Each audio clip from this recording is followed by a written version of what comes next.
Alison Pountney. I'm the enterprise lead for the student success team within careers and employability, and I'm also a serial entrepreneur. Now, a serial entrepreneur sounds more complex than what it is. All that means is I have loads of different ideas. I like to bring them to life and make some money from them. So a couple of these are, I'm the founder of Mischief and Merseyside. This is a collection of positive and inspirational women in Merseyside who get together, share stories, blogs, ideas, and just empower each other. This is something that I sort of dip in and out of, and then other people can take control as and when they want to. Along with this, I do a little bit of photography. So I do a lot of this within that live Liverpool music scene. I also do artist and event management. The photo there with John Bishop, that was from the Global Entrepreneurship Congress. In that event again was Richard Branson, Michael Heseltine. But I also do a lot of like local music album launches and just work with a lot of local musicians in general. I also do singing teaching, and I'm a gig and musician myself. And in times like these, when that's difficult to do, I also like to put my creative hand at making handmade gifts. This includes leather bags, vinyl printing, and also some artwork. All of these are just little things that I do, hobbies that enable me to make some money, and then also just carry on being able to do them when I'm not working. The panel today, we have Edward Lynch, who's the founder of Life, Dave McTague, the founder of One Fell Swoop, Kate Murray, the founder of Handled with Care Design, and Alistair Telfer, who's the founder of Tels Rugby, but also one of our career coaches. So today we're going to start off with Ed, who's going to just tell you a little bit about his journey. Yeah, my name is Ed.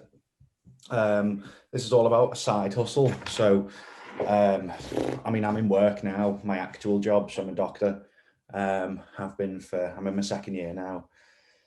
It is hard to have a side hustle because you've got like your main thing going on, what is providing some stability in your life, and then setting up a business on the side is like a super stressful thing. So I'll talk you through kind of my journey and the challenges I've come across, but it isn't easy. You got to stay motivated, but it is a lot of fun along the same lines. So I started off in uni, didn't really know what I wanted to do. So I've always been interested in business, but like never really knew what it was going to turn out like or where it was heading.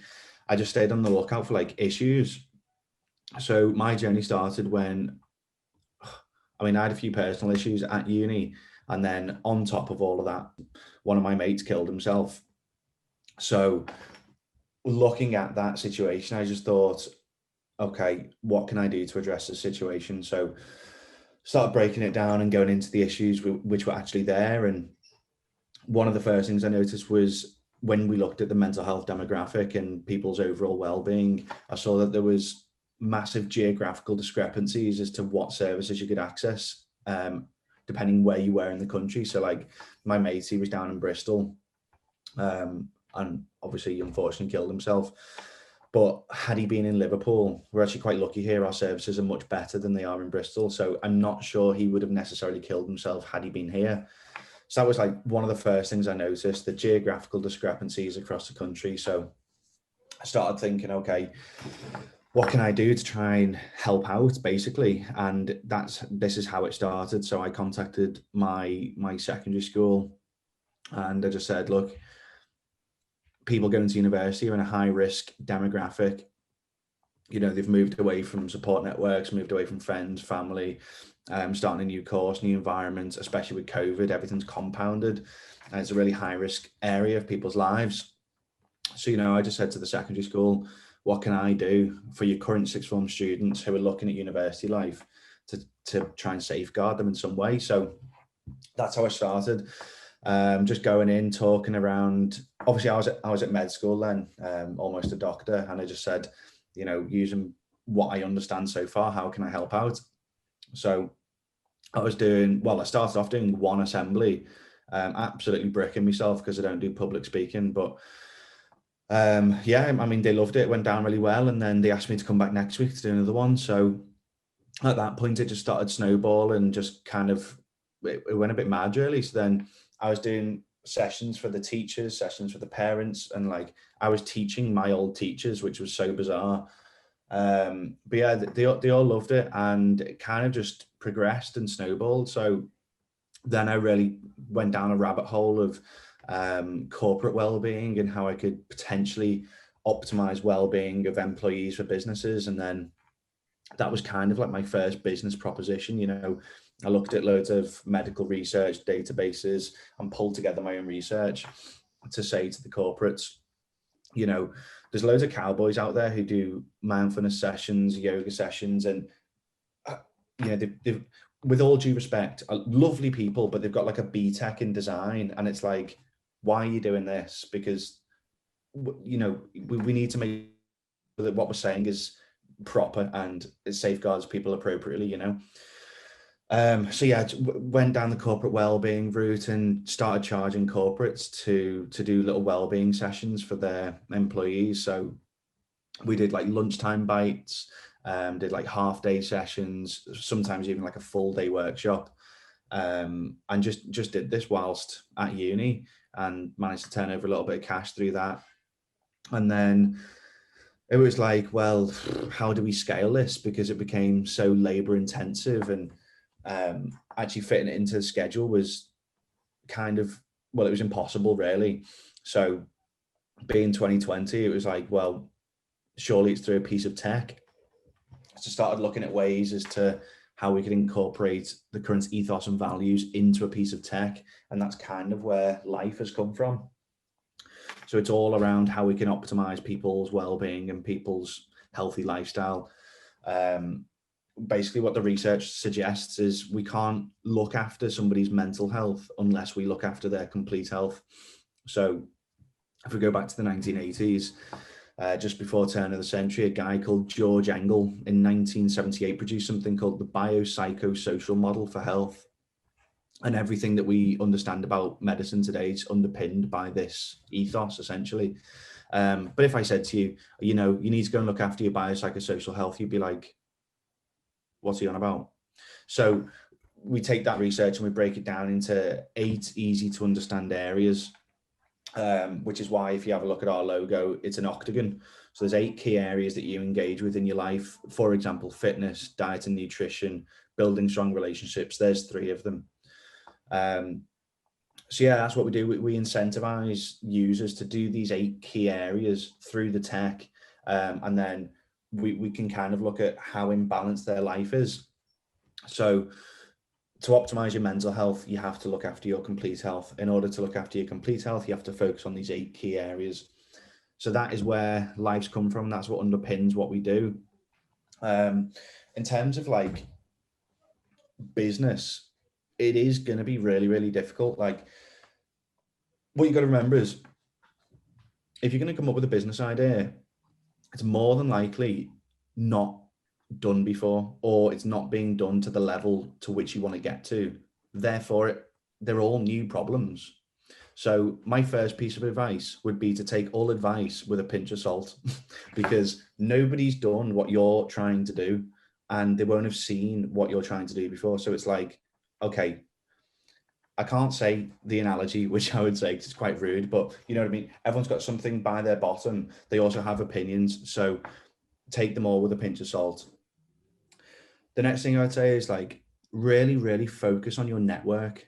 You can really lean on people to help you out as much as possible. So for example, we're now undertaking a piece of work where we need loads of legals sorting out. We need about 15 contracts, 15 completely different contracts sorting out. For example, privacy policies, GDPR policies, terms of use for retailers, terms of use for businesses, terms of use for apps, websites. There's all different types of contracts. And it's like, when you start your own business, you're the one to sort that out. You have no money. And it's like, well, how on earth do I solve this problem? So network as much as possible, because if you start making friends in the right places, you can say, can you scan over this for me? Have a look at that for me. And it's like, it is so beneficial. People say it's all about who you know, and it 100% is. But if you don't know the right people, go and meet the right people. People don't make an effort to go network. And it's like, arguably the only reason why I've managed to get to the small place that I've got to, just by pure networking. So please network. That's why I put in my bio, you've got to network. It's like, it is so important. The next thing is I wanted to touch on was motivation, really. You are going to have really bad days. Like people release, somebody made like a meme about what you feel like day to day as an entrepreneur, and it is really difficult, because one day you're like, I've got all my shit together, it's going to work, and then the next day everything goes wrong and you're the person to deal with it. You know, it is hard harboring that responsibility because it all lands on you, but just set like a goal and try and work back from there. Try and set out all of the tasks from setting that goal, and then just crack through them day by day, just get through them slowly. But it like I say, it's not going to be easy, especially if you're being a student on the side, if you've got a job on the side, your workload's going to be huge. Just as an example, I worked out how many hours a week I work. It's around 110 hours a week when you factor in everything. So it's like, it is very chaotic. So if you're not already in a good routine, I would look at bringing in measures to build that routine as much as possible. I don't know if you're doing shift work, if you're doing late, normal days, whatever, but it is, try and crack down that routine as much as possible. That will then allow you to factor in the time in your day to do the things you need to do for your business. It all sounds, I've made it sound terrible, but it's a lot of fun. It is really a lot of fun, because you'll find something that you're really passionate about, and typically you'll want to change that field. And like, you'll meet so many great people on the way, and it's like, the amount of challenges that you come across, you will learn so much. It's unbelievable how much you will learn, because you've got to look at like financials, intellectual property, you got to look at like legal documents, how to get sales revenue, how to set up a marketing scheme. It's like, it's vast, but it is a lot of fun. So I think later in this presentation, Alison, you've put something in there about how to basically briefly map out what your business looks like. I would have a look at what's called a business canvas. If you just type it into Google, I think, I can't remember what the company's called, but it's like one of the first activities that we did. So beneficial, because it gives you examples. It gives you an example of like Nespresso, how Nespresso's company works, like their channels, their sales channels, their marketing channels. It basically breaks down the entire company into a big map and how it all links up together. Stratagizer, yeah, that's the one. Thanks for that. Really beneficial. I'd recommend everybody does that. But also, once you have a plan down, like, you don't necessarily have to stick to it. The amount of pivots that we've gone through over this time, we've only been going 12 months, right? But the amount of pivots that we've been through is huge. And you will be constantly looking at, because look at COVID, for example, nobody knew this was going to happen 12 months ago. And the amount of economic instability that has brought, and the amount of changes which businesses have had to implement as a result of that. Obviously that's a big example, but there's a micro examples within that. And you've got to stay adaptable. This is why like big corporates go bust, because they're so regimented in their company structure that they can't adapt quickly enough. So you're in a very good position in the sense that you have full autonomy over what you want to and can do. You know, you can break into any market very easily because you've got that flexibility. So do your business canvas, look out for problems. So once you get your problem sorted, do your business canvas, and then don't necessarily stick to it 100%, because it's more than likely going to change. Once you've got that down, start networking. Alison, you're more than welcome to like give these guys my email or whatever. And I can put you in contact with like professional networking bodies within Liverpool. You really want to, like, on Eventbrite, they do networking events. Obviously now, because of social distancing rules, we can't really go to networking events, but on Eventbrite, there's loads in Liverpool still where you can meet up with professionals who can help you. So I would highly recommend that. You're also in university, like, lean on the resources that you have around you. University is a great place. You know, you got professors who can set up like a research trial if you want to. I mentioned earlier about the research that we did. it is really handy, and it gives you a lot of backing and credibility for what you want to go and achieve. So yeah, I definitely recommend that.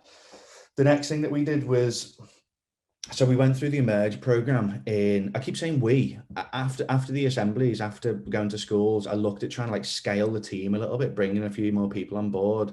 And it was just like, it was honestly just a mate, the first person who brought on board. So he's been amazing, also a doctor now.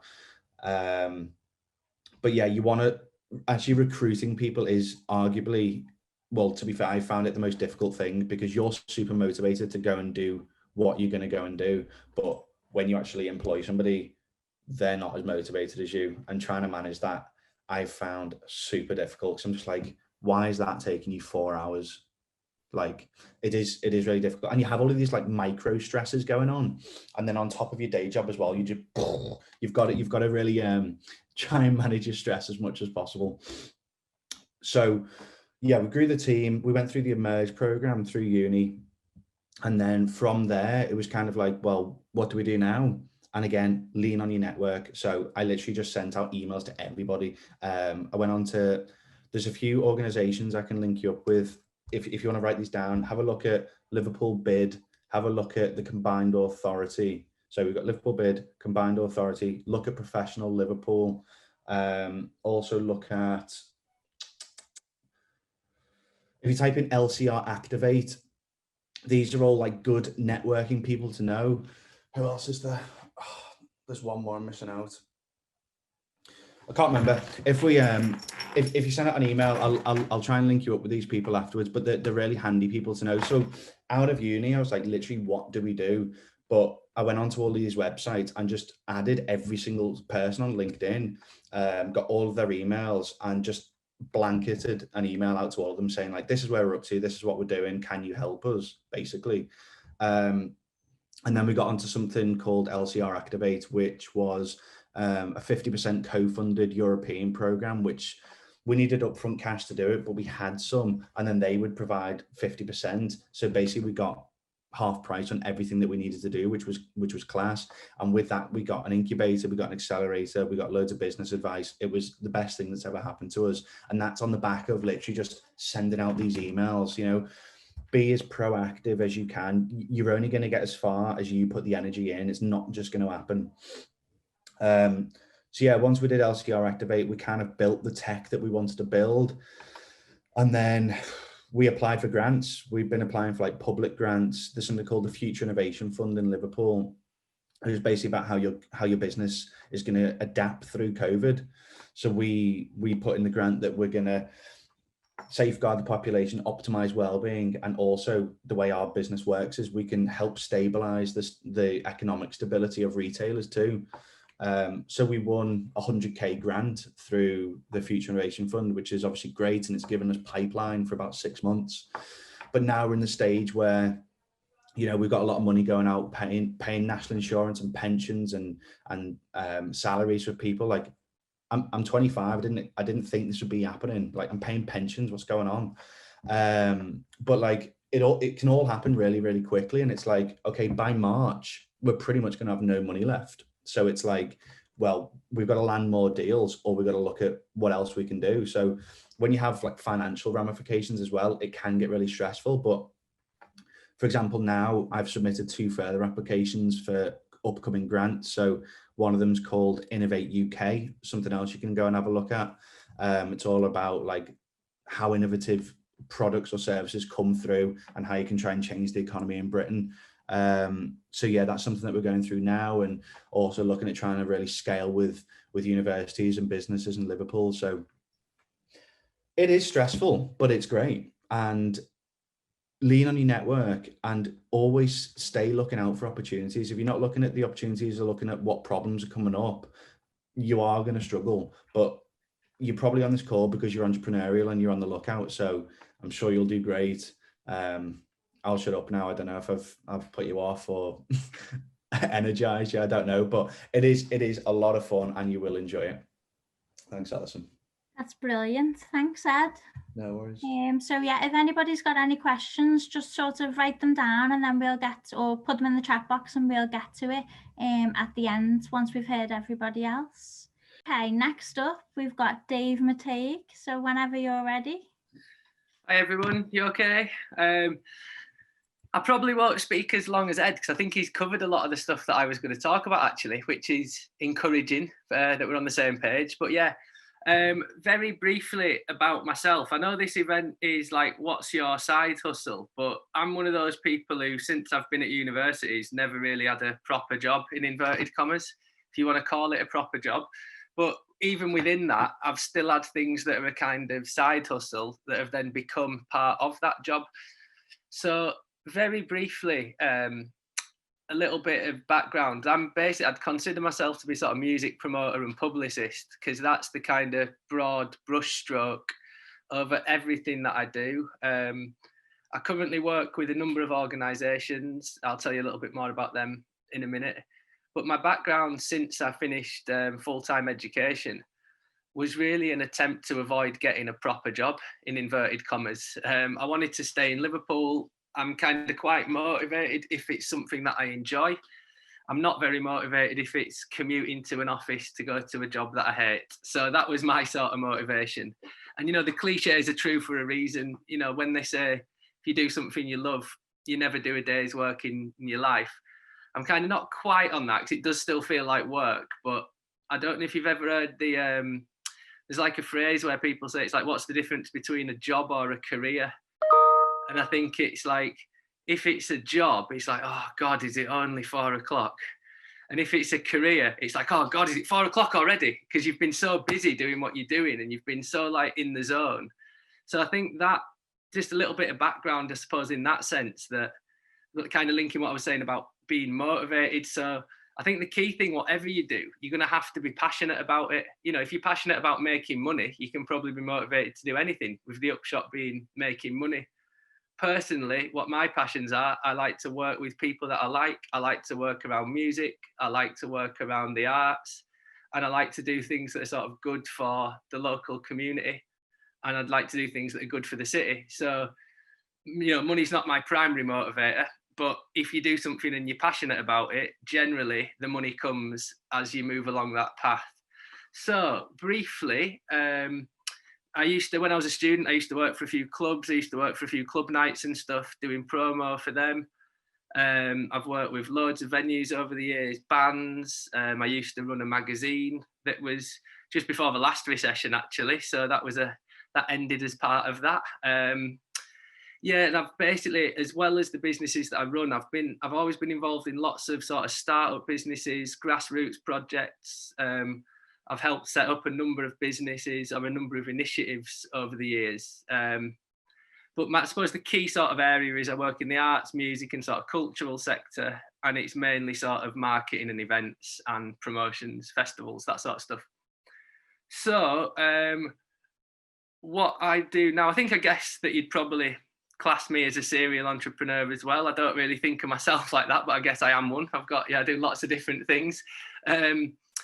So what I'm currently doing at the moment, I set up a company called One Fell Swoop about 8 years ago. And that's a marketing and publicity agency. And we focus primarily on the arts, music and cultural stuff in Liverpool and Merseyside. We work with a number of events and festivals. Hopefully you've heard of some of them. Work with Positive Vibration, the Reggae Festival, Millap, which is a big Indian arts development trust. We do work with the Lantern Parade. We do work with Movement, which is a dance company. We work with the Arab Arts Festival. We work with Blackfest. So lots and lots of organisations that we sort of support them with their marketing, communications, publicity. And probably the biggest thing that I work on with One Fell Swoop, and I've worked on for a long time, is the Africa Oye Festival. So that's the UK's biggest celebration of African music and culture. It takes place every year in Liverpool. It's free, so might as well get a plug in. We're not on this year, obviously, but all come down next year. We'll still be free if we're allowed to put the festival on. And I've worked with that for the last sort of 16, 17 years. So I guess I've grown up alongside that organisation, and I've worked with it since it was an event attracting a few thousand people. And we're now attracting between 50 and 80,000 people over the weekend in Liverpool each year. So that's a little bit about One Fell Swoop and Africa Oye. I also helped set up an art gallery that trades over in Yorkshire. One of my cousins was setting a business up about 8 or 9 years ago, and I helped him set that up. And I still work with him now as a freelancer. And that is an art gallery based there, which focuses on modern and contemporary art, Red House Originals, if anyone's interested. We work with, sort of international artists through to emerging artists. We run exhibitions. We do a lot of collaborative work. I'm also a trustee of a charity in Liverpool called Mandela 8, and we're working towards creating a permanent memorial to Nelson Mandela in Prince's Park. So again, Mandela 8, if you want to have a look a bit more about that, rooted in the Liverpool 8 community. And a lot of the stuff that's happened this year, especially around, the sort of Black Lives Matter, they're the sort of issues that are very close to our hearts, and we've been working on to try and put some of that right through these projects for a number of years. And I guess the other thing that I do, which is the bit saved for last, which kind of flips the side hustle into my job, is about 15 years ago, I set up a little music night called Mellow Tone. And that started off as a bit of a hobby. I was promoting other people's stuff. I was working on a lot of other people's club nights and music nights. So I set that up as a bit of a hobby, the sort of gig I'd like to go to, put some blues, folk music, whatever, do it in a nice chilled out venue, candles on the tables, book some DJs. And then we just kept going. And over the years, that's become a part of my job. And now I do make a bit of money from it as well, which is lovely. Not much, because again, we do it for the love, but that's that. And, I've worked since then. I've put on stages for a number of other festivals. I've collaborated with all sorts of people. I think it was our 15th birthday last year, and I worked out we put on about 600 bands, which was pretty scary when we actually counted them up. So that was good. And then after we'd been running that for 10 years, when it was our 10th birthday, we set up a little record label off the back of that as well, which has been going for the last 4 or 5 years, releasing Liverpool-based songwriters. So yeah, that's Mellow Tone and Mellow Tone Records. So it probably sounds like I do too many things, but to kind of back up one of the things that Ed said, I think it's really important, not necessarily as staff, but also who you partner with.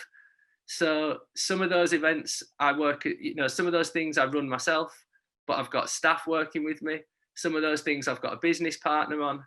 And some of those things I've just got kind of key partnerships or strategic partnerships, or there's probably a buzzword for that, I think, but I can't remember it. And so I find that you need to work with people who share your sort of values. As Ed said, nobody's going to be as motivated as you if it's your idea and your passion. And I once read some research, and I think it's the biggest complaint of small business owners or entrepreneurs, that if they could have one thing, they'd just have a replica of themselves or more hours in the day. Yeah. But there are two things that sadly we can't magic up. So I think what I've found is a lot of it's working with people who share either your work ethic or your values, and then you just have to accept that maybe they're not going to be as passionate. I'm not really a believer in that. Don't work with your friends. I run the business with my cousin, and he's my cousin. I've known him since he was born.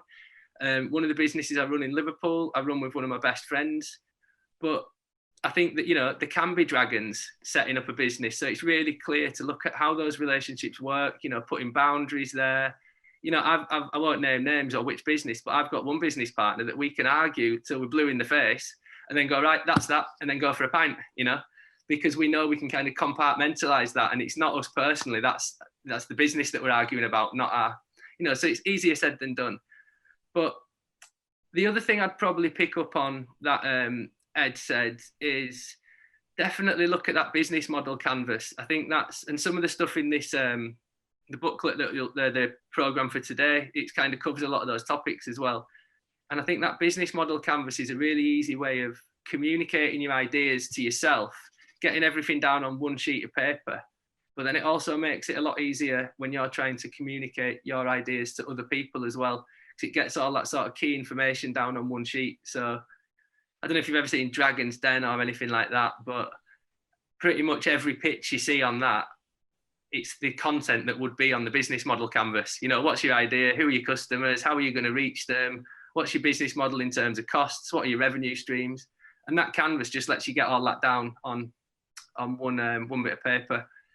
I think I'd have two bits of advice to add to that as well. I think mentoring is important. I work as a business mentor for other people and help them set up businesses, but it's always important to keep learning. And I think, you know, you're always learning every day. So I often, informally or formally, work with peers or people who've done what I've done before. And I think the other bit of advice I'd add with that is just be open, give everyone a bit of your time, because that comes back to you. You know, you're going to probably want to take advantage of other people's time as well, and that'll be very helpful for you. So I'd say talk to as many people as possible. Like Ed said, take everything with a pinch of salt, but I think it's good to get a range of opinions. It's good to speak to people who've been through these processes before. One of the reasons I got into mentoring was when I was at university, there was none of the stuff like this today. So, you know, if this had been there when I was at university, I'd have probably not made a lot of the mistakes I made. And, you know, losing money is a good way to learn, but it's better not to do it, I guess. So, yeah. And I think that a couple of other bits I'd add, and then I'll sort of wrap up, is it does feel like a never-ending to-do list. And, you know, I don't work 100 hours a week, don't get me wrong, but I certainly work more than 40. But I don't really see it as work. I just see it as a to-do list and like a never-ending to-do list. Because I'm doing something I enjoy and I feel passionate about, I get up in the morning and I want to work. It's not like that drag of getting out of bed. So for me, that's worth more than money. You know, I can get up and I'm happy. I can work a day and I can keep working into the evening if I'm enjoying myself. So I think that make sure that whatever you do is something that you are passionate about and that, you know, that you believe in, because it's very easy to motivate yourself if you're doing that. But it will be a never-ending to-do list, and it will be a kind of really, really interesting, really exciting. It's, you know, for me, I don't think I could ever go back to having a proper job in inverted commas now. I think I'm too far through the rabbit hole, but I'm not sure. But I think that the other thing I'd say is what Ed said as well. I think networking is really, really key. And especially in my industry, everything is relationship based. So when I was starting off, it'd take me weeks to get hold of the right person. But then as you spend a few years building these relationships, now I can get hold of the people I need to straight away. So even if it's not the information I want, even if I want to get a yes and they're going to tell me no, at least I can get hold of that person and get that answer from them so I can move on, you know. So I'd also say don't take anything personally. Get used to doors getting slammed in your face, but don't worry about the doors that are getting closed in your face. There's plenty of doors to walk through, you know. So I'd say just take everything. If something doesn't work out, don't worry about it. Move on to the next, you know, and just so remain really positive, remain really open, and sort of don't dwell on those negatives. And the other thing, two bits I'd just add then is, Ed was saying about networking. I think that can be quite a scary word, and it kind of brings up horrible sort of visions of corporate things and these awful sort of gatherings of people that, you know, you might not want to go to. I'd say that networking is talking to people. We've all got networks. It might be your friends, it might be your family. So yeah, in a formal sense, you can go to a networking event, and I've done it myself many times. But I often go to like maybe a launch of if a new venue's opening or there's an award ceremony. That sort of networking is brilliant because everyone's there to meet each other. You're all there for the same reason. You don't need to necessarily think of networking as a scary thing. I just think of it as talking to other human beings. But, you know, it's a bit like, what's a job interview? A job interview is just a conversation, but it's a conversation with a purpose. I'd think of networking in the same way. You're just talking to people, but your purpose, you've got your business at the back of your mind while you're talking to them. And then the only other things I'd probably say there is, why do people set up a business? Sometimes it's you found a gap in the market. Sometimes it's that you think you can do something better than someone else, cheaper than someone else. I've worked with people in the past who've said, don't do that because somebody already does it. I don't think that's a problem. I think you can always carve yourself out a little place in a market if you're good at what you do and you're passionate about what you do. So I'd think, you know, just think about what are your motivations for getting into it. And as well as the business model canvas, something I quite like, I don't know how to pronounce it. I think it's Ikigai or Ikigai, something like that. I don't know if you've ever seen that, but it's like a Japanese thing. What I'll do is, I'll tell you what, I'll shut up in a minute and I'll post it in the chat. That's maybe a better thing. But just to finish on, it was quite interesting when I was looking through the document that Alison sent round, and it was talking about the different types of side hustle. What I thought was quite interesting about that is when I considered myself, I do all those things. I'm a director of a small business. I'm a partner in another business. I'm a freelancer for some people. I'm self-employed. I run my own small business. And again, that might sound really, really complicated, but you know, at the end of the day, that's the nature of what, you know, some people just want to be self-employed, but because I do a lot of different things. So again, I don't necessarily think you need to choose, I want to be that or I want to be that. Remain open to all of them and sort of see what fits for your industry and what you want to do within that sort of sector. So I think to sum up really, yeah, do something you love and yeah, be open, be enthusiastic, and everything, touch wood, should fall into place. Yeah. Thanks, Dave. Thanks. I think one thing that comes across, especially like within, you know, sharing all your expertise in the industries that you've gone into, is authenticity and how important that is. You know, not just to be authentic to the customer, but to yourself. And I think, you know, that talk there sort of showed how important that is, and it shows that all the work that you do is so authentic. I think thank you. That's nice to hear. But I think that also sums up what I was saying about the passion, because if I'm promoting something that I really believe in, then it's easy to speak passionately about that. I think people can see through when someone's trying to sell them something, you know. So yeah. That's good. Well, thank you very much for that. I can see all questions coming in, so I'm looking forward to getting through to them. Next, we have Kate Murray, who's the founder of Handled with Care Design. So take it away when you're ready. Hi everyone, so I'm Kate. I'm the founder of Handled with Care Design, as Alison said. Alongside that, my full-time position is working at the university doing project management, and I'm the peer mentor lead at the university as well. I'm probably going to touch upon some of the things that Dave and Ed have, but hopefully I'll give you some new information. But they were so good, I feel like I can't follow them really. But what I'm going to do now is share my screen because I've got some slides to share with you. So I thought I'd just start by talking a little bit about why I set up the business. So just bear with me, I'll just change onto the next slide. So as I said, I run Handled with Care Design. So I'm the sole trader for Handled with Care Design. It's a small business and I'm classed as self-employed. So alongside my full-time job where I get paid from the university, I also obviously make money from this, and I have to do a tax return each year. So the reason I set up the business then, I'm trained as a museum educator. So I've always been a practicing artist since I was a teenager, really. Did art A-levels, all the creative subjects, which I should never have done because I had so much coursework all the time. I think I did for my GCSE something like textiles, drama, art, food, and I don't know, both Englishes. So I had a lot of coursework to do. It was slightly different then to the way it probably would have been for you. And then from there, I went to art college and I did a BTEC in fine art.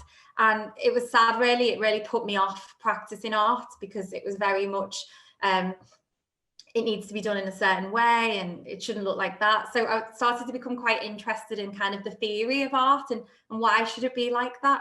So I ended up going into art history and I did an art history degree in Liverpool, at Liverpool John Moores. And within that, I actually started practicing as a museum educator. So at the end of my degree, I actually got a job in America as a museum educator in the Guggenheim Museum. And my main passion in that role was to make art accessible to everyone in the tri-state area. So you've got Manhattan, you've got the Bronx, Queens, Brooklyn. And when I was living in New York, I mean, the stark contrast between the rich and the poor, even then, that was in 2010, was quite alarming for me. And it's not like here where you can just get into the galleries for free. So alongside educating people about art, I was really passionate about making the art accessible. So I knew that that was what I wanted to focus on, and how do you do that? So from there, I got a master's degree in London Now, I come from a working class background, which I'm not ashamed to say, so I couldn't afford to go to do a master's degree. I think it was about £4,000 at the time. It's probably might be a little bit more now. I'm not 100% sure. But I applied. I did a lot of research on the scholarships that were available, and I actually got a AHRC scholarship grant, and it paid for the whole thing. So a first bit of advice for anyone who's looking to do further studies to help them with their side hustle: research, see what's available for you, because I was astounded when I got that, and it was so useful. Obviously just allowed me to focus on my studies and get a part-time job as well, without having like constant struggle all the time whilst I was studying. Yeah, so I did a master's degree in museum education, and what I focused on for my research was visual learning in an academic setting. So I did that at the Institute of Education. I went into lectures to see how you could use visual aids to help people to learn. So at the time I was using photography to do that. And I also went across schools in London, and I taught students through the use of photography. So there was one artist who'd taken a lot of photos of rocks, and the students said to me, "What does that mean? It doesn't relate to anything that I know, or it's just contemporary art. I don't like it." Well, it turns out that those rocks were taken from the riots that were happening in London at the time. The artists had taken them, and many students in the class had experienced those riots on a first-hand level, whether it was something that had happened to their family or something that had happened to them. And then they really engaged in the session, and they started to open up. And then we started to look at photographs throughout history to teach them about other things. So it was really, really useful. Anyway, to move on, I could talk about that all day. After I got my master's degree, there was 75% cuts in the arts, and I couldn't afford to stay in London. I was applying for jobs, and someone with 10 years experience who'd been made redundant was getting the job. And then they'd say to me, keep trying, you're really, really good in the interview, you'll get there. Kept trying, but obviously needed to get work. So I did end up taking a job that I wouldn't necessarily have wanted to do. And I needed that creative output. Otherwise, I just wouldn't have been able to handle it. I obviously needed money and to work full time, but I needed to think about how I could do something I loved. So I decided to set up Handled with Care Design in 2012. So there's two strands to Handled with Care Design.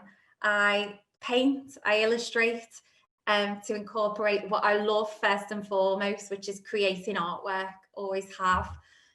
But then on the other side of that, I've brought in the visual learning. So I also deliver visual learning sessions across Liverpool. I'd like to branch out further as time goes on, but I work with SMEs to think about how they can use visual learning as a team, to work as a team. And I use something called sketchnoting to do that. So sketchnoting is when, similar to what Dave and Ed have mentioned really about this business Canva. So it's the same type of thing, but you're actually physically creating on one piece of paper, you're putting all your ideas down onto there through illustration, or just a really quick sketch or a quick symbol. But it's a really good thing that can be used in an academic setting and in a business setting as well. So I do run sketchnoting sessions at the university too, as part of my role here. And a lot of students come and say to me, it's the best thing I've ever done. Students use it in lectures to capture that really important information. Staff have started using it in meetings just to kind of obtain information afterwards and then to relay it to another member of the team. It works really well. You could use sketchnoting when you were watching a TED Talk. When you were reading a book or a report or article for university, it's so useful. And I think at the moment, it's also just a nice way to look away from the laptop, which we're all doing all the time. So I thought I'd show you a little bit of my work. So I do a lot of paintings of Liverpool, and I also do a lot of paintings of New York, because it's definitely stayed with me as a place. Very similar to Liverpool, actually, in a lot of ways. I do a lot of line drawings as well. So I'll move on to the next slide. For some reason, it's not letting me. Oh, there it is. So this is a recent line drawing I did of Liverpool, and then also of the Wirral. I lived on the Wirral for a few years. My partner's from the Wirral, so we lived over there, and I just love it over there. It's so nice. So many things that you can draw and photograph. I've just got a few questions for you all. So I'm going to do a quick poll. Basically, I just want to identify what your fears are about setting up your own business and what excites you about setting up your own business. I'm sure we'll notice a bit of repetition in what people are saying because we all fear the same things. You know, we're all human, and the same things that daunt me probably daunt you. I suppose for me now at the moment, it's the growth of my illustration business. So obviously it's been going since 2012, but it's getting bigger. I get a lot of regular commissions. I produce work myself that I go on to sell. And the outreach of the people that I'm interacting with is growing. So someone in America might get in touch because they've seen something on Instagram, or someone in Glasgow. I'm doing a piece for someone in the moment who lives in Sussex. So it's quite a big area that I cover. But for me, the main reason, which I should say, I wanted my artworks to always be affordable. So it's how you can kind of manage your time, because obviously creating art, it takes a long time. And obviously I've got a full-time role as well. I love doing it. And I think what Dave said is so true. When I'm painting over weekend, I look at the time and I'm like, oh my gosh, where's that time gone? It could be like 8 o'clock. And Russ, my partner, comes in and he's like, what are you doing? You know, you need to finish, but you just get so ingrained in what you're doing. You completely lose track of time, but it's important to kind of stick to a routine. That's one thing I'd say. And also in terms of the growth of the business, that's something I'm still kind of learning to kind of grasp and come to terms with. Like, how can my art still be accessible, affordable? And how can I still work with local communities, local businesses alongside everything I'm doing? And back to what Ed said, it's all about routine. So if you know that you've got to do so much within a day and you've got a number of hours and you categorize those tasks, it does help. The never-ending to-do list is definitely true, but it doesn't even feel like a to-do list. It's just you. It's just who you are and what you do. It's not like having a to-do list in your day job. So I really like that as well, based on what Dave said. Anyway, if we can go on and do this quick poll. So I'll just stop sharing my screen so I can do that with you all. So this should just take a few minutes. So if you can all just answer these questions for me. Okay, so just before I start sharing my screen again, it's really interesting here. I mean, I knew it would be quite consistent in terms of the same fears I had. I'm sure same fears Dave and Ed have had about setting up their own business, but also, you know, what excites you about setting up your own business is also similar. So 70% of you have got a business idea. That's amazing. Absolutely, like, amazing. Really good to hear. And you've all said that being your own boss really encourages you to set up your own business. Being creative, of course. I mean, that's one I would expect. No one said flexible working hours. And I think that's good because it means you're so committed to what you're doing that you're willing to put in so much time. Open-ended career progression. Yeah, that's so true. That goes back to what Ed was saying, doesn't it? And Dave, you know, from starting off in one place, they've ended up somewhere else. And, you know, only you know how much drive you have for your business and you're willing to put your all into it. A greater sense of satisfaction. Yeah, that's so important. We only live once, don't we? So we definitely need to have that in our day-to-day lives. What scares you the most? So finances. Yeah. I suppose I didn't really touch upon that, but for me, when I first set the business up, I got something that was called a business enterprise loan at the time. I got £2,000, and basically it allowed me to buy a printer. I mean, I do all my drawings and paintings freehand, but if I was going to print limited edition prints, I'd need them to be a good quality. I also got a laptop at the time materials, and it also paid for me to go to like design fairs and exhibit my work as well. So it can go a long way, even a small amount of money. You know, even if you've got £20, you can utilize it in a way that's going to start your business. But of course, things have changed so much. We've got the internet. Like, I mean, we did have the internet, but actually when I set the business up, Instagram wasn't as big as it is now. I couldn't use it like I do now to run my business. I mean, I get most of my commissions through Instagram. So you've got so many platforms at your feet that you can utilize, that won't cost you anything, to really get yourself out there, particularly whilst you're at university. You know, lean on those contacts, you know, do a bit of market research with your friends even.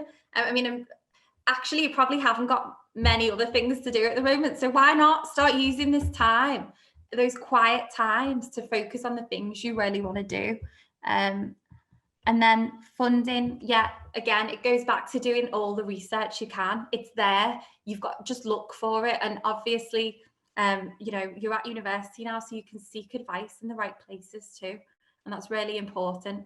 And that's something, I suppose, from a business-minded perspective, I didn't do when I was at university, because there was no careers advice really, like you've got now. So really, really use that. I encourage you to. Imposter syndrome. This is a big one that we see all the time. And I think it's just about believing in yourself. And I'm going to touch upon that in a minute, so I won't talk about it too much now. Time restraints, of course, and confidence. I mean, these are all things we've touched upon today, particularly the confidence one. It goes back to what Dave was saying. You know, I don't like the term networking. I don't like going into a room and, you know, in a corporate setting and I'm thinking, oh, I've got to put myself out there. I mean, we've all got to do it at various points, but for my business, it was just about having those initial conversations with friends and or companies, and not actually even realizing that I was doing it. I was just talking about my work, and then things come out of it. So that's what we got from the polls. I'm going to end that now, and I'm going to share my screen again. Okay, so just before we move on, what I'd like to do is for you all to think about one word, provide us with one word that would help you overcome those fears that you've just highlighted. So if you can do that in the chat box, what will you do to overcome those fears? Time restraints, confidence, imposter syndrome. What's one thing you could do? And also feel free to switch your cameras on, switch your sound on. I'd encourage you to do that if you want to, and just say your word. But if not, definitely put it in the chat box and let's see what everyone's saying. I've got the chat box up. Support is one word by Alex. So you look to get support from other people? Yeah, definitely. And we've all touched upon that. You always need support from other people. You can't do things completely by yourself. You know, you need those conversations. You need those contacts, as in use the contacts you already have at university at the moment. That seems so relevant, or even in your part-time job. You know, we've got networks. So use them and look for them for support. Is there any other? We've also got strong and having a vision. Yeah, and having a clear vision is so important. I mean, obviously, I'd really, really encourage you to use Business Canva, but I'd also encourage you to go away and have a bit of a sketch note and put some of your ideas down on paper. Limit yourself to one piece of paper. Sometimes the action of actually writing things down helps it kind of, it becomes more ingrained in our memory. It puts us in a bit of a state of flow, like an educational flow, they call it. I think there's 5 states of educational flow, and that is actually one of them. So try writing something down and then use the Business Canva tool, or you might just want to go straight to Business Canva. Obviously, we've all got different ways of learning, but yeah, that's definitely something I would recommend. And yeah, being strong is difficult, isn't it? Sometimes we don't feel particularly strong, or like, you know, you don't feel like you're having a good day, but just believe in yourself. Again, I'm going to touch on that in a minute, so I'll shut up and move on, basically. Hold on, there's 2 more. Oh, great. Timmy's done one which actually I feel like is one of the most things that everybody that I've done business with have become a friend with.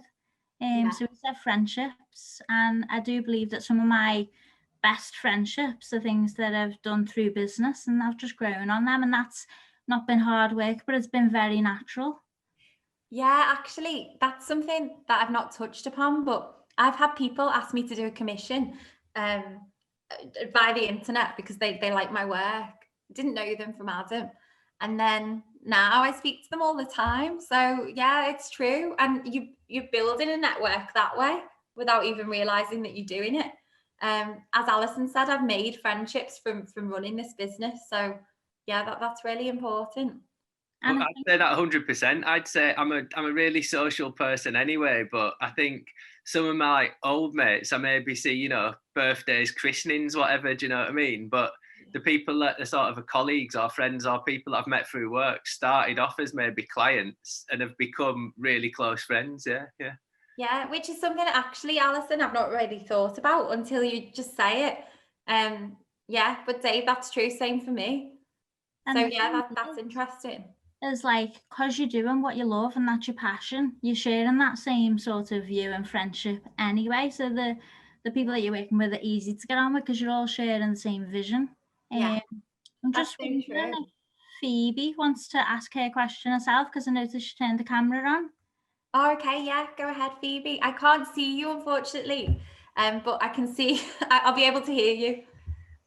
I mean, it's not so much a question. It's just that I have started my own business in final year, and I think it's just getting to grips with believing in it.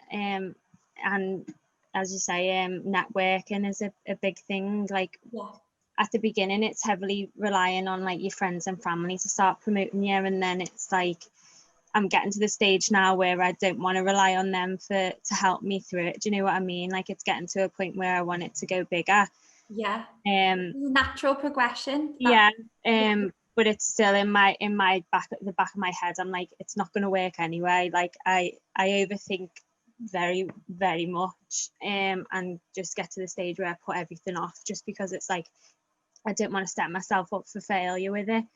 And because no one I know is setting up a business or anything, it's like I don't know where, like, who to talk to about it and things like that. So it's just finding that network of people who understand what I'm going There's a few things there, Phoebe, that you said. There's a few things. So believing in yourself is so important.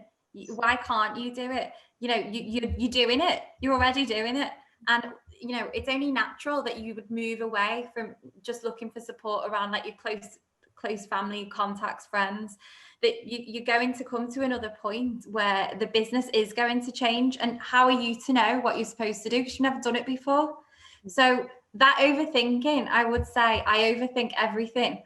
Overthinking, use it in a positive way. If you know that you overthink, you're going to overthink all the right choices that you make. Yeah. And inevitably they'll be right because you've overthought them. Yeah.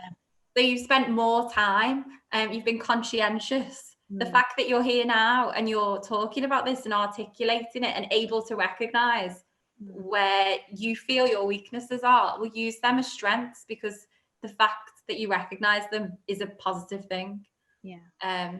And in terms of where you can look for support, Alison's booklet is, I don't know if Alison shared it yet, but it's got so many useful resources in it.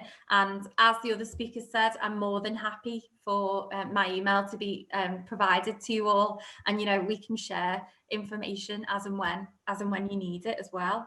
I will be sharing as well at the end of this some information on some like new courses that I'm putting out, and there's also like a community group for all enterprising students, so I can put you in touch with so many people with like-minded things that you can sort of bat your idea off, and also, you know, you might want to team up with some people, but I'll send all that information across to you, and I'll also mention the courses at the end of this. Okay, fabulous. Thanks, Phoebe. I put together some top tips from me, and Ed and Dave have articulated these so naturally and so well that I hope these are still useful. But this is just what I think will benefit you going forward, and also how I've kind of gotten to the point where I am with the business, and in a comfortable position where I can work full time and have my side hustle. It's a part-time business, but it does require, you know, I do have to monitor things daily, but it's just a natural thing that I do. So these are the reasons how I've gotten there. So concentrate on the skills you already have. So obviously at the moment, we've got potentially more time on our hands at certain points. This weekend, I won't be going anywhere. So I'll really utilize that time to produce artwork, and I'll use it in a positive way.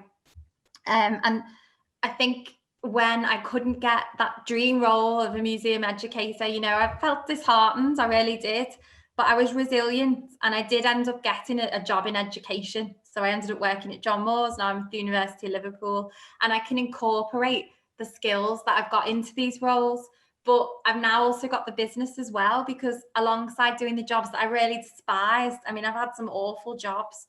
I could come home and I could do my artwork. So I used like my resilience, determination, and I was creative in the sense of I thought I can do this. I'm going to do this alongside. I worked in a bank for a little bit just because I needed the money. Like I literally worked in a bank, and I used to wake up every morning and I was like, how did I get here? It was just the act of actually having to put a uniform on. I hated it, but I'd come home and I'd do this. And now I'm in a place where I've got regular work from this. And I'm also now in a job that I love as well, which is important. So yeah, be resilient, have the determination, and be creative. Think outside the box. I think they're really important. Embrace challenge. So as I said, my biggest challenge is around growth and development, whilst continuing to make work accessible. So I'm in a new place, really. I've got a lot of people asking me for commissions, and obviously I've only got so much time. So I'm still coming to terms with that. I'm happy to share information on how I do as and when, but my advice is to embrace the challenges. So it might take you somewhere completely different. As I just said to Phoebe, she's at a point now where things are starting to evolve and change. It happens all the time. I'm sure big corporate organizations, things happen. COVID's just hit. People have to adapt. You never know what's around the corner. So just embrace it and learn from it. And it could take you somewhere better than you ever imagined. Sounds very corny, but it is true. Make your way through those barriers. So I'm sure Dave said this. There'll always be a door that closes on you in life, in every walk of life, everything that you're doing. There's always going to be struggles, but on a day-to-day, we're all problem solvers and we deal with those. You do it in your everyday life without even realizing, and you can do it with your business as well. And you're going to be passionate about your business, so you're going to have that drive that's going to get you there. So make your way through those barriers and you'll be pleased when you get to the other side. I didn't know I had so many corny phrases until I started working in this job, but it's true. Market yourself. So use all those free tools. Use Instagram, Twitter, Facebook, anything you can find. But I say it's really crucial that your branding is consistent. And I know Alison is touched upon this as well. Just so from a quick glance, people know exactly what you're doing. So, straight away, if someone goes on my Instagram, Facebook, they know that I do illustrations and paintings and that I offer commissions, but I also produce my own work, and also that I offer visual learning sessions. So straight away, they know that the image for my brand is consistent across all channels. So they'll recognize it if they see it on Facebook or Twitter or whatever. And use concise messaging at all times as well. Try and consider your audience and who you're trying to target, and all these business tools and links that you're going to be provided with will obviously kind of set the tone for that. With hard work comes success. Yeah, determination. I've said that, really. Never give up. It's pretty self-explanatory, but yeah, keep going and you'll get there. Be proud of yourself and everything you achieve. So, don't think about the fact that, imposter syndrome. Believe in yourself. You can do it. You can achieve it. As I said, you're all here today. You've taken the time to come and do this. Take the time that you've spent worrying about not being able to do things and just give it a go. And you might be surprised. And think about how far you've come. I said that to Phoebe. She was focusing on things that she couldn't do, but actually she's done so much already, so she should be proud of herself for taking that initiative alongside her studies.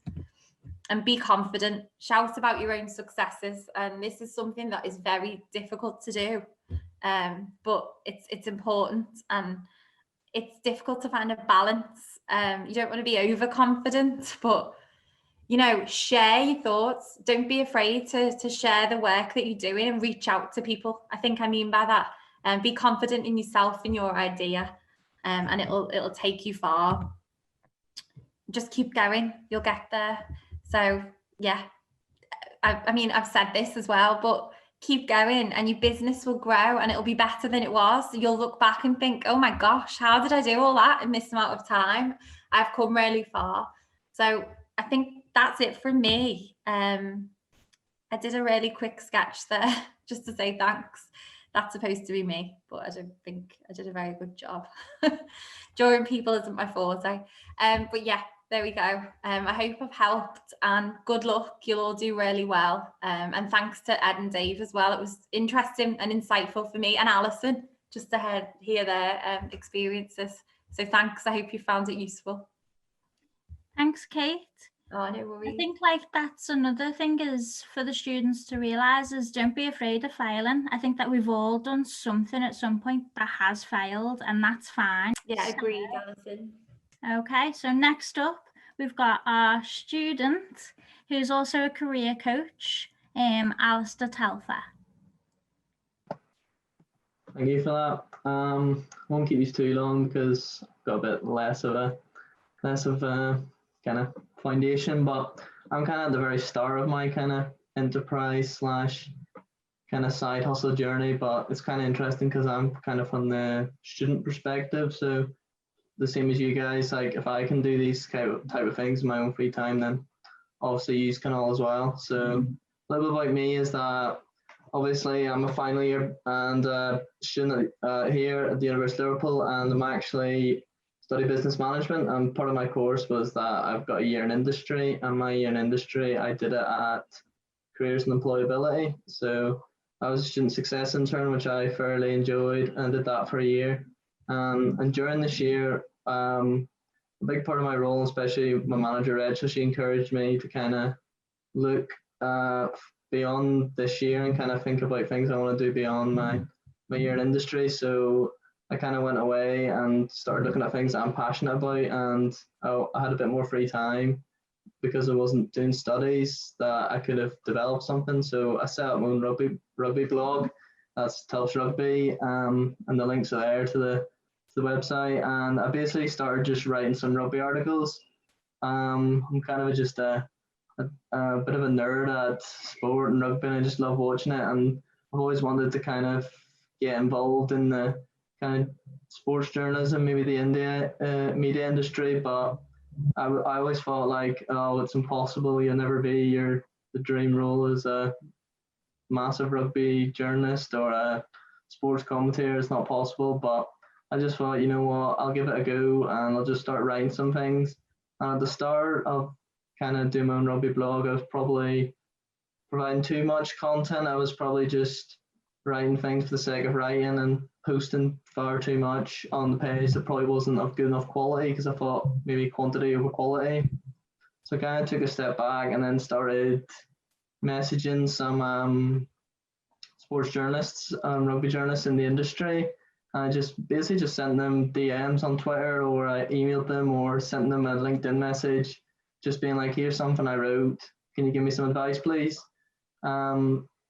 And obviously, you know, when you do stuff like that and within business, with you guys all looking to start your own things, you're probably, the main answer is going to be no, but the worst that they can always say is no. So I kept doing it, and eventually I ended up replying. I'm one of them who I think writes for the Telegraph at the moment. He's very high up. He actually replied and said, oh, Alistair, some really good stuff there. I'd really encourage that you keep going. Like, you can definitely have a say one day in the industry if you just keep your head down. And that was really motivating to me. Even if he just glanced over it or something, just for him to say that just motivated me to kind of take a step back and just kind of produce content which is more quality over quantity. So every month from about January, I just wrote one article, and I made sure to kind of write it and then send it to my friend, who's also, he's a very good kind of writer. He did a lot of English and RE and essay subjects at school, so he could always write. So I sent it to him and he would correct them and then send them back. And then I'd do about 2 or 3 drafts on it and send it to different people, and then post just one article kind of a month. And then I seen kind of the page started growing, and I could tell that the kind of content on here was definitely a lot more quality over quantity. And then luckily I continued just to approach people, and then NU Gen Rugby, who are online rugby magazine, they actually approached me on Twitter and said, do you mind if we use one of your articles in our magazine? So obviously I said yes, and then they posted that on the magazine, and then this was like my first kind of, I could see my work actually being brought to life. And then they asked me for another article the next month, and then I think it's going to be my 4th this month now. It's going to be my 4th article I've wrote for them. So it's really motivate me to keep writing, because I knew that I'm kind of good at this and I could kind of make a career out of this if I just keep going. So in terms of advice, I'd just say is obviously perseverance, because I can't tell you how many people I've sent articles to. We might be in 4 figures if I'm being honest, but I just knew that if one person just sees this or one person retweets this, it could go somewhere far. I guess as well, it's similar to the podcast that I run. I've got a podcast on Spotify. Obviously, we don't get thousands of views, but kind of it's great just to see the progression with it in terms of it slowly just growing with more listeners, and you're getting we're getting stages where we're actually getting people commenting, being like, great podcast, love the insights here, there. So I guess it's just all in all, it just shows for me just about perseverance, because a lot of people would think, oh, you're at university, you just get your degree and then get a job, whereas I thought by doing this bit of extracurricular work, it might help me kind of build a portfolio, and hopefully then when I leave university, kind of potentially do a master's in sports journalism, and then use this portfolio of work to hopefully then land myself a job. And I guess another part of my job is that I'm a career coach. So obviously working for careers, they encouraged me to come back and work as a part-time career coach. So this involves kind of checking CVs, doing cover letters, interview preparation, and it kind of links to what I was talking about earlier in terms of kind of going out there and proactively seeking your own career. It's something I'm trying to do, and I kind of want to get that message across to all the students, and just not to be afraid to kind of put yourself out there. So I really enjoy just helping students kind of grow in that sense, and help them kind of develop their own kind of CVs and cover letters, whatever, to get them to the places where they need to be. But yeah, obviously I don't own a business. I'm not making any money yet, but I'm really enjoying just kind of doing this in my own free time. And I know a lot of you might think you don't have time because you're a student now. But for example, this morning I woke up and then I had a lecture. So I did my lecture, did an essay, plan for one of my essays. Then I had a career coach shift, so I was on that for 2 hours. Then I finished one of my rugby articles, then came on this, and then I'm going to go for a run later on. And I just really like, my energy comes from kind of being constantly active and constantly doing things. So I definitely recommend that you follow that path in terms of just keeping yourself busy and just making sure you can fill the extra hour or two, because at university, you do, as much as you want to say that you're doing essays every day, you do have free time. So try and use this positively. And if I didn't work for careers, I probably wouldn't have seen this, because working for them and them encouraged me to kind of proactively go and reach the career that I want to go to, then probably have done that. So I'd recommend all of you just taking time just to look at, if you want to start businesses and stuff, just doing research in your free time and stuff, because it's not really going to hinder your studies, especially if anything, you're going to be more productive, especially with things like time management. My time management now is really good in terms of it just split my day up into little tasks, and as Kate said and David said, just about having that never-ending task list, I really agree with that. Like, in terms of you just do little things here and there and keep ticking them off, and you get a sense of satisfaction. And definitely doing a side hustle, even 2 side hustles, it's really enjoyable for me in terms of it gives me my energy to kind of get up in the morning and do things. And I definitely recommend that all you just continue with your side hustles if you started them, or if you're looking to get involved in them now, because I've only really just started mine, and I'm definitely going to continue it throughout this year, and then maybe in my master's I'm going to still work alongside my studies, definitely. Thanks, Alistair. You know, just sticking at something as well, it will grow and then it will eventually start to generate an income as well, but you've got to start somewhere. So now we're going to look at questions. So you can either use the chat function, or if you want, you know, you can turn your camera on, turn your mic on and ask a question. I've got a couple of questions that have come through the chat box. So I'll start with them, and then if you want to write in there, you can add some extra questions, and then I'll pick them up that way. So the first question that came through was, how hard is it to get a loan? Is there anyone who wants to pick that up? Depends how well you write the bid, I guess, doesn't it? Without avoiding the question, what I'd say is, first of all, think, do you need a loan? I started my first business with literally no money, and I don't know if I'm allowed. Well, it wasn't Liverpool Uni, so I can say at a certain university in Liverpool, we didn't even have the internet when we started a business. So what we did, we used to borrow a student card off somebody and go and use the computers at the library. And I think the people who worked there thought that we were very studious, but actually we were going in from 10 till 4 to get free internet. Do you know what I mean? I know that. So what I'd say is, before, I'm not saying to not get a loan, but think about if you need a loan. And I'd also, going back to the business model canvas, and like what I know I was saying, I mentioned Dragon's Den before. In order to get a loan, what the bank's going to want to know is that you can afford to pay that loan back. So I would suggest that the key to getting a loan is working on the business model canvas, because if you can go in and present clearly and concisely and say, this is my idea, these are my customers, this is how I'm going to reach them, this is what I need to do, I need X amount of money to do that, and in X number of years I'll have made this much, that'll put you in much better stead to get the loan. So I don't know if that's helpful, but I think that it's a case, it's almost like a sales pitch, isn't it? And you've got to get the person who's going to sign off that loan to believe in you and believe that your idea or business is viable. Yeah, I certainly agree with what Dave said. I think I touched upon this when I was presenting. Utilize the platforms that are free in the first instance in terms of growing your business idea. But certainly it's really important to know exactly what your business idea is and to take that time, even if it takes a bit of time, to get your business plan together, because that's what I needed to get my loan, that initial £2,000. I needed kind of an overview of who my audience were, how I was going to make the money, a bit of a, speculative kind of financial forecast. And it did take time, but it was worth it because I got there. And it's about kind of selling yourself and showing that passion's there. So surely the more time you invest in kind of building those contacts, utilizing all the platforms that you can, as Dave said, he was going in and printing things off from a library. Just think about what you can do for free in the first instance, because that can get you far. And then as your idea grows, you've got your business plan, then you can kind of consider the loan.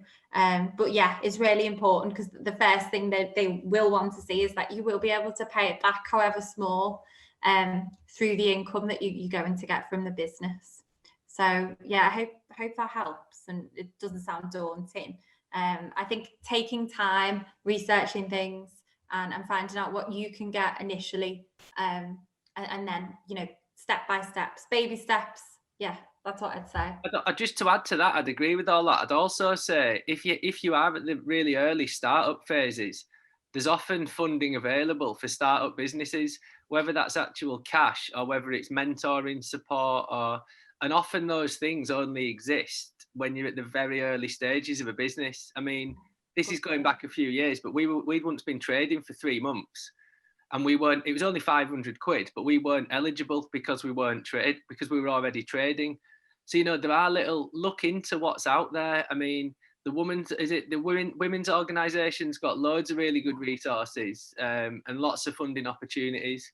If it's an arts-based business, maybe also check out the Arts Council, because that's grants rather than loans. I mean, obviously it's not going to be one size fits all, but if it is an arts-based business, you might not be able to apply for that money for certain parts of your business, but you could apply for it for other parts and then use that to almost get some cash in the bank to get going. So I'd definitely look into that as well. Yeah, I think that's a good point. Like, consider the different strands. You know, you might be able to get money from a few organizations, but also it's about the support you need. Mentoring support is so useful, to have someone who can kind of guide you and highlight things where you maybe need to improve or things you can build on. Yeah, so really research. And yeah, the women's organisation are great. And I've done a bit of work with the Arts Council in the past, and they do have so many schemes, and their website's really accessible and easy to navigate. So have a look on there. Yeah, good point. One thing that I always try to do is avoid the word loan and look for the word grant. Yeah. Yeah. So a loan's something you're going to have to pay back, but a grant isn't. So you might need to put a little bit more writing and a little bit more work into getting that. But yeah, that's one rule I've always said, is always just stay away from loans, for myself personally, and just take every grant that I could get. One of the places that really helped me in the past was the Prince's Trust. They've provided development grants. They've also provided startup grants. So that helped me create a community rock school in the Kensington area. That was when I was 16. So I'm too old to get another grant now. Otherwise, I'd be like harassing the Prince's Trust as much as I could for these type of things. Can I just throw another thing in as well? I mean, this is going to be different for every business, but if you are doing something, you know, I'm not sure, Ed can probably answer, but the type of businesses, whether it, you know, are you set up as a social enterprise, Ed, or is it a profit-making business? Yeah, social enterprise. Okay. Limited company as well. Limited company, so limited by guarantee. Yeah. So if you know, when we're talking about these different businesses, if your business is a social enterprise, there's a lot more admin to get going at the beginning. You're going to need to have like probably some form of a board or something like that. But you know, the businesses I've got here that I'm talking about, a lot, not necessarily my business, but a lot of the people I work with are either charities or social enterprises. And there's lots more money available for a social enterprise in grants than there is for a profit-making business, because they can see the value that you're providing back to your community. So if you are doing something that's got a social purpose, you know, you can still pay yourself a salary. But then if that fits for your idea, you'll open yourself up to lots more potential funding streams. Yeah, one thing I'd add there, I don't know if we've touched on this at all, but SEIS and EIS accreditation, did we discuss that at all? No. At the startup stage, I would make yourself as investable as possible. So look at what's called SEIS. It's Small Enterprise Investment Scheme. It gives any investor tax relief on what they put into you. So they can basically offset. You got to remember, these guys are going to be investing, you're massively wealthy. So they're looking to throw cash at whatever they think can make them more money. And through SEIS, they can basically offset their tax bill by investing in you. So it's a no-brainer for them, as long as you set it up. You can do it through accountancy firms, but it's going to cost you like $2,000. So I just do it yourself. To be honest, it's not that difficult. I managed to box it off in a couple of days. So look at that. EIS is a bit different. You won't need to do it yet. SEIS is small enterprise. EIS is just for bigger enterprises. So I definitely box off your SEIS accreditation. Cool.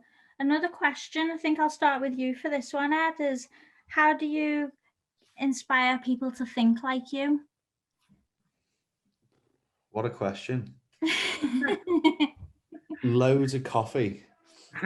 No, I don't know. I think just be curious. Just be genuinely curious about everything, and okay. It's really difficult because like your motivation's going to go up and down, but like whenever I'm struggling, I'll just put on like gangster rap or something heavy hitting and just get like completely into the song. And then like after that point, you're just ready to hit the day and attack it. And then it's like, if you're curious, you've noticed the issue or the problem, and then you're like, right, okay, you've set the goal, you've worked out the tasks, and then you just go hit and assault the tasks. Because it's like, you learn so much by doing that. You are going to mess a few of them up just by the nature of it. But it's like through that process, you've learned what you've done wrong and you won't do it again. So it's like, be curious and be aggressive almost. And be kind, obviously, but you know what I mean. I just add on that. I think that's, I wish I'd said that when I was talking, because I think that's what you said there about being curious. I think you could apply that against any part of running a business, I guess, because, I'm quite fortunate just in my personality that I'm quite enthusiastic, and I am the sort of person who's quite curious anyway. But you do find that that's a thread that runs through people who work for themselves, because they often are people who are enthusiastic and passionate, or they often are people who are curious. And I think that what you're saying there on every level, because often, and it goes back to the networking or meeting people, I often get work, and I know this sounds mad, but often when you're having a pint with someone, you're not even talking about work, you're talking about something else. But just because you're interested in their life or you're interested in their business, they'll tell you something that you can then maybe follow up in the future. Like, for example, I knew that, I knew you did loads of stuff, Alison, but I didn't know you did as much as what you actually do. So, just by me listening to that, I'm like, oh, that's interesting. Oh, so next time we speak, maybe there might be, as an example, that's just something that I've heard today. And then, from hearing what Kate was saying, I've just sent a message actually, and there's a charity we've done some work with called Arts Emergency that's all about getting people from working class backgrounds into the arts. Yeah. So I think that just by having that sort of, I think I used the word open before, be open, but that was the same sort of point I was trying to make is what you've just said there. But I think that as well as how do you get people to think like you, I think that could help with opportunities, sales, partnerships, people you might want to work with. So I'd apply that sort of ethos to everything really. Ask questions, give people some of your time, be open, be curious. Yeah, I think that's so important, giving people your time. I can't remember if it was Ed or Dave who said that, but it is important because you will get that time back if you're listening to someone else and gaining information as well, because they'll share things that maybe you hadn't heard about that will benefit you in some way with your business as well, potentially. Give people that time because it will come back. And be curious, always ask questions. Keep going with it. Yeah. 100%. This next question is quite hard. This is why I'm a serial entrepreneur, is because I can't answer it. So it's, how do you pinpoint which idea to go with? I end up going with them all. I can put something in there, and I don't want to sound like a crazy hippie, but what I've done over the last few years is I do lots of different things as well. And it's a bit like, like going with the flow a little bit. I think that when you start a project, if you're just completely dedicated and completely tenacious, you can force a project through, but it can be quite stressful for yourself and it can be quite stressful for everyone involved. So what I often do is, you just start putting a few feelers out there, get a few, start a couple of things rolling, and then you can kind of go with the flow a little bit, because as you start meeting people who share that sort of vision or share those sort of values, so I've done certain things that are really big and seem really complicated, that seem really easy to me. And then the flip of that is I've done some stuff that should be on paper is really easy to do, but it's been an absolute nightmare. So I say, without sounding, I don't want to get too like esoteric, but I'd sort of feel it out a bit and go with the flow to some extent. Yeah, completely. Sorry, Kate. Oh no, go ahead, Alison. Yeah, I was just going to say, it draws back to what you were saying before, Dave, where if you're doing what you love, it's sort of, it doesn't feel like work. So where you're choosing to go with a few different ideas, what I normally choose to do is, like, if I feel like drawing, I'll draw, but then as soon as I'm not enjoying it, I'll move on to the other thing that I've got. And then, it naturally just comes back around full circle, or someone will ask for something and you'll think, oh, you know what, I forgot to do, like, pick up that pen and do some more drawing. So that sort of gives you the buzz again when people want it, and I sort of just do things a little bit on demand, or only if I feel like doing it. I think it's a natural progression as well. So what I would suggest is getting your ideas down on paper. As I said to everyone, I use sketchnoting. So I just put everything on a piece of paper. And I think I would follow that process, and then get things onto the business canvas as well, and really start to think about your idea. You've got the time to do that. Put the feelers out there for the ideas you've got and see which ones people are most receptive to. Yeah. Maybe that will help. Yeah. And can I just add something else there that links back to what you were saying, Alison? and also links back to how do you choose what idea. I think that goes back to the question someone else said before about skills, because it ties in also with doing what you like. When you're starting off, you've got to do everything, haven't you?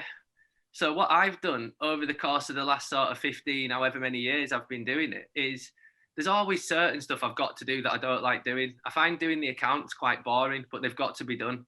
So I just have to like suck it up and do it. But in other elements of the business, as we've grown, I recruit people to do the bits that I'm not as interested in and keep the bits for me to do that I'm more interested in. So as your business grows, if you're really, so it's kind of what are you good at? Keep the bits that you're good at, but also keep the bits that you enjoy. So when it gets to the point of having a partner or employing somebody or contracting somebody to do something, so you can do that for like a number of reasons. It can fill the skills gap.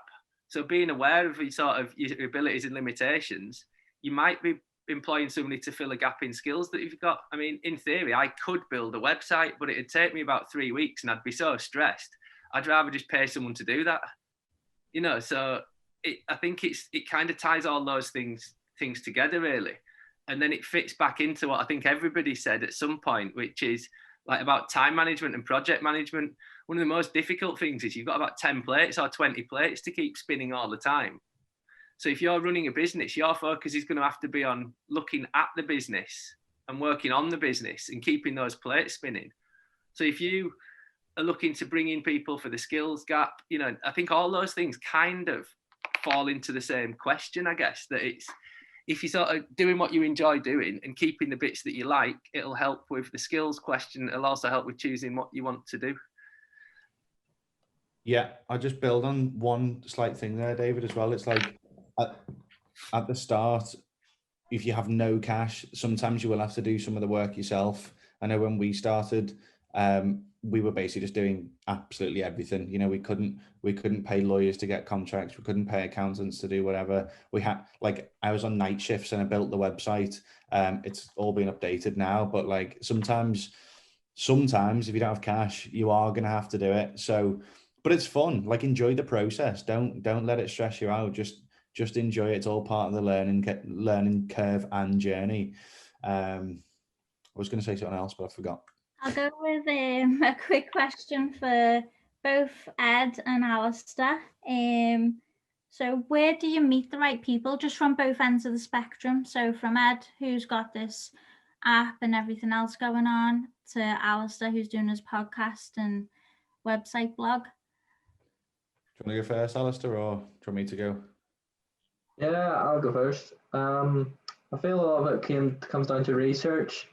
For me, just researching people in the area, but also just speaking to people who you might not think, because often it can come down to, you know, someone who then knows someone that you need to know.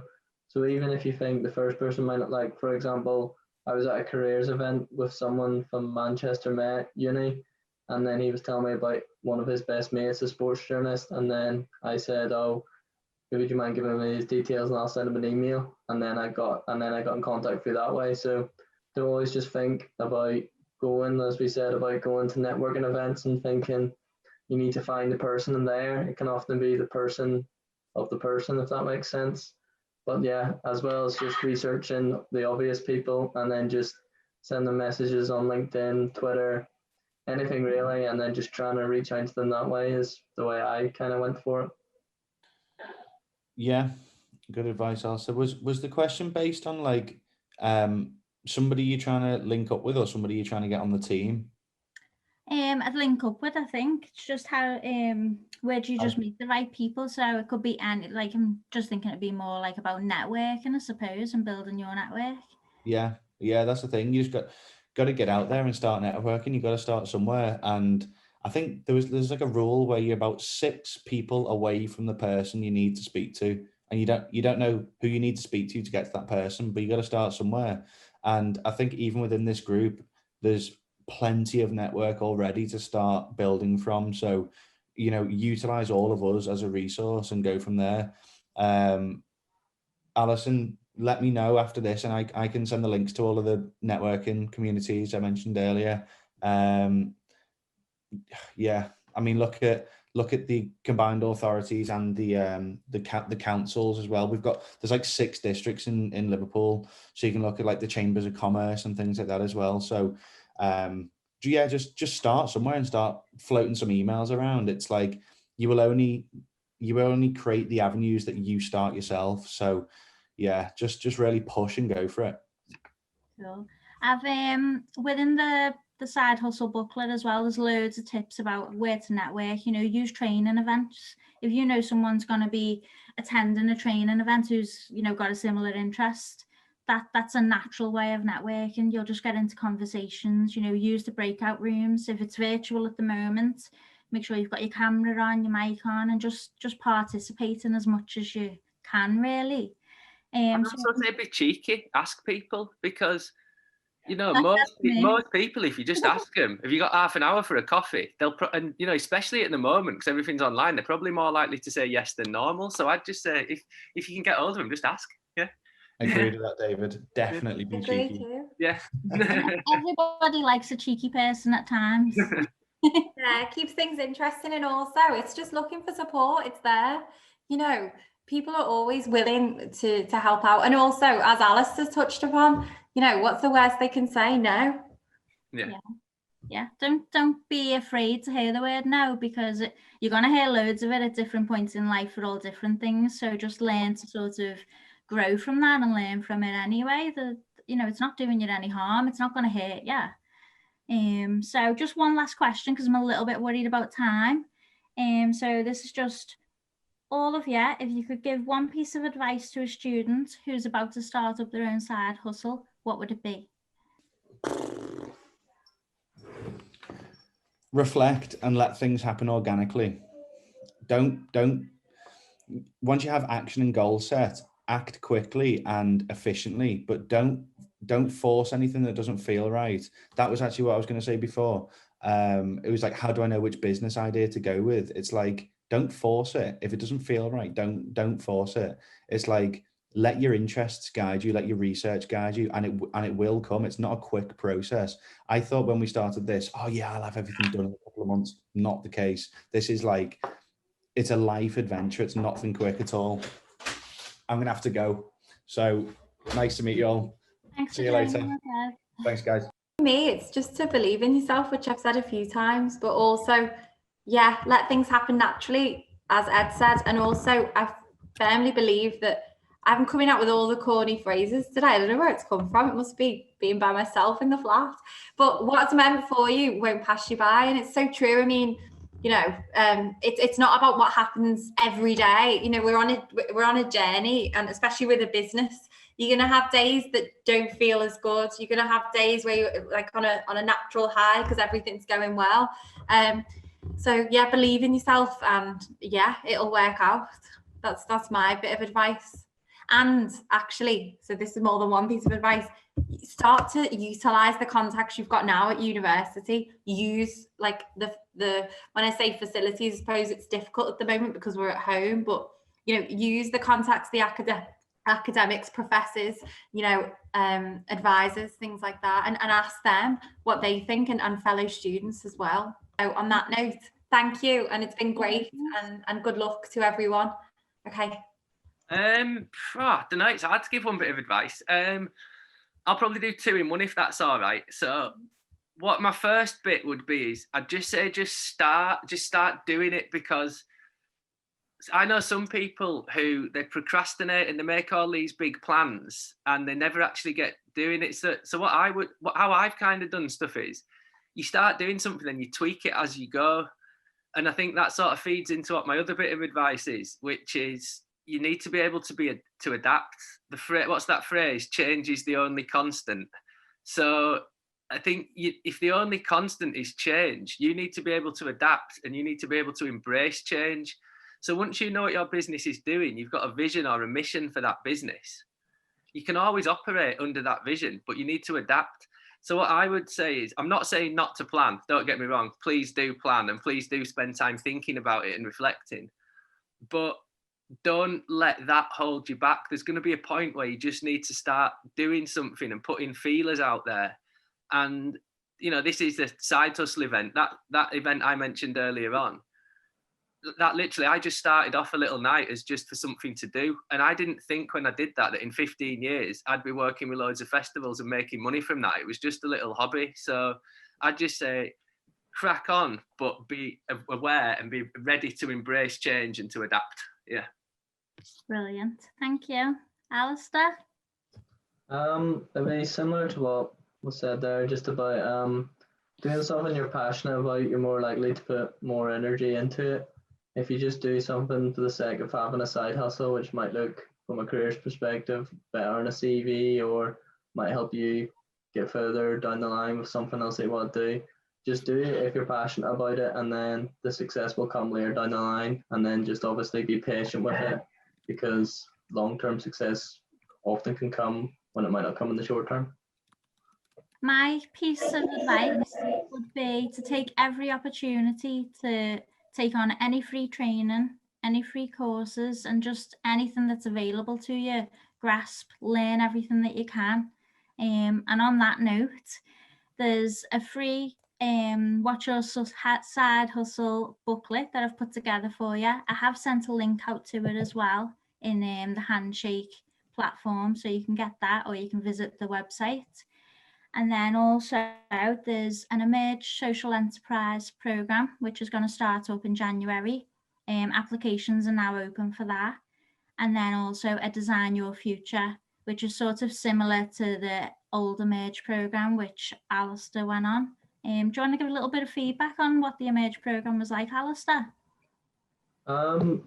Just very quickly, I guess it's very similar to the feelings that you'll feel today within a talk like this. You get them every week in the Emerge program, like the feeling of, I just want to now go and do something and make kind of millions. You get that feeling after every session that you just want to go out there and kind of change the world. It's very motivates you a lot and just gives you a lot of good tips in terms of how to start your business, and runs through things from like marketing, finance, all the different aspects of a business, and it brings in all these different inspirational speakers about businesses and stuff. So basically, if you want more of kind of what we touched on today, it's kind of like that, kind of every week. Brilliant. So you can find out all the details about them on Handshake, also on the Careers Twitter, Instagram, all those kind of things. You can get links to all of them.